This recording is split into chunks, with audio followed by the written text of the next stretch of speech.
Today on Ask the First Selectman, John Zagrodzky is going to answer your questions about Great Island. And we've had a number of questions, obviously, about the status of the town's plans to develop Great Island, especially the trees as you enter the property. Can you give us an update on what's happening with that, John?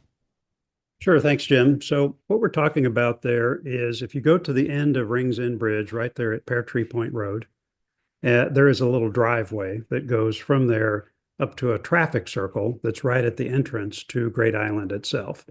So it's been clear to us, both in terms of safety and emergency access, as well as any kind of vehicular access, that that driveway, which is about 1.5 cars wide, really needs to be expanded to where it can accommodate two-way traffic, as well as have a sidewalk for pedestrians.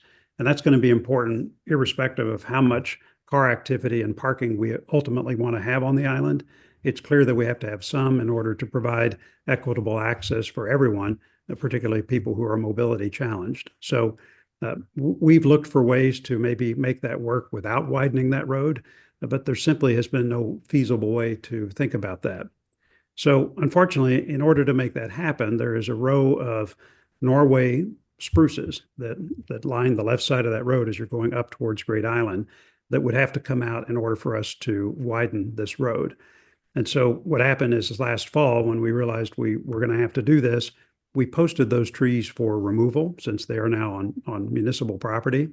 And when we did that, there were some individuals who protested that and asked for the tree warden to weigh in and confirm that that decision was okay. So the town's tree warden conducted a hearing last fall, and his decision was that the town was within its right to take down those trees. And so when that happened, the due process says that the persons who filed those complaints could appeal the tree warden's decision to Superior Court in Stamford, which is what they did. And those appeals were filed, I think, mid-fall, maybe late October or early November of last year.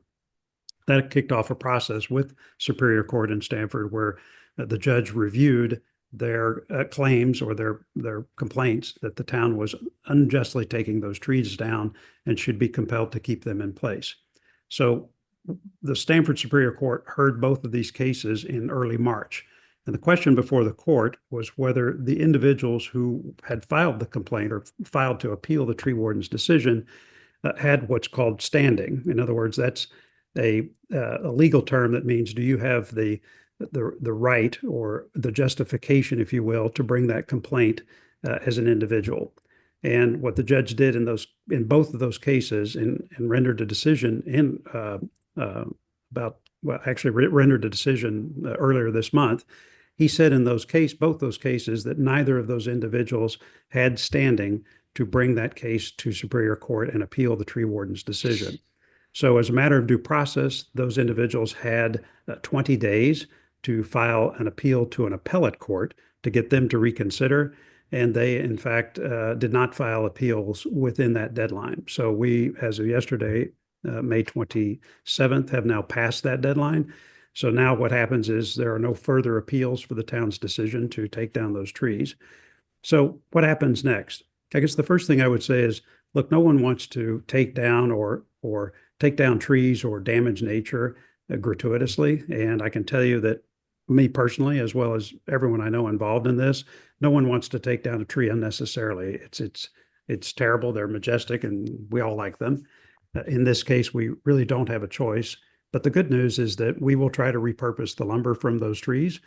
In addition, we have a replanting plan once those trees are taken down that I think have 10 times the number of trees in terms of trees and bushes and shrubs that we're going to add, 10 times what we'll be taking down. So it is a robust replanting plan, and they won't be tall, gorgeous trees like we have now soon, but they will be someday. So we're going to approach this very carefully and make sure there's a very good replanting plan when the time comes to take those trees down. In terms of timing, we had the original bids for this work that had to be put on hold pending these appeals. So what's going to happen is we'll take a step back from this. We will get the work rebid and select the lowest qualified bid for that. And as part of that process to create the wider road and sidewalk, those trees would come down at that time. So nothing's happening immediately, but certainly we've now passed all the legal hurdles that would preclude us from moving forward with this important investment. If you have a question for our first selectman, send it along to us and we'll ask it on your behalf.